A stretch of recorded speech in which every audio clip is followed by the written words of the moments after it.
નમસ્કાર, S1 news India તરફથી હું ભક્તિ લાલવાની આપનું સ્વાગત કરું છું. મહુવર ગામે ધારાસભ્ય આરસી પટેલનો સંદેશ, વિકાસ માટે સૌ સાથે ચાલીએ, પક્ષવાદ છોડીએ. જલાલપુર તાલુકાના મહુવર ગામે આવેલ એનઆર સાંસ્કૃતિક ભવન ખાતે નૂતન વર્ષ સ્નેહ મિલન કાર્યક્રમનું ભવ્ય આયોજન થયું હતું.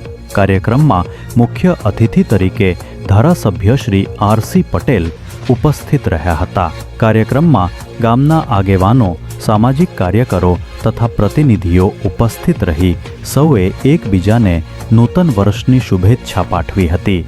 આ અવસરે ધારાસભ્ય આરસી પટેલે પોતાના સંબોધનમાં જણાવ્યું કે વિકાસ કોઈ એક વ્યક્તિ કે પક્ષનો વિષય નથી, પરંતુ સમગ્ર વિસ્તારના લોકોના સંયુક્ત પ્રયત્નોથી જ શક્ય બને છે.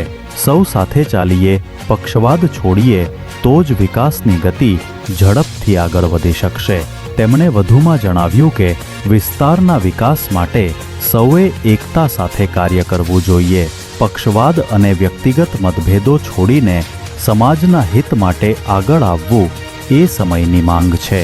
કાર્યક્રમ દરમિયાન ઉપસ્થિત મહેમાનો તથા આગેવાનોનું પુષ્પગુચ્છ આપી સ્વાગત કરવામાં આવ્યું હતું. અંતે સૌએ એકતા અને સહકારના સંકલ્પ સાથે નૂતન વર્ષની શુભેચ્છાઓ આપી કાર્યક્રમ પૂર્ણ થયો. Bureau report, S1 news India.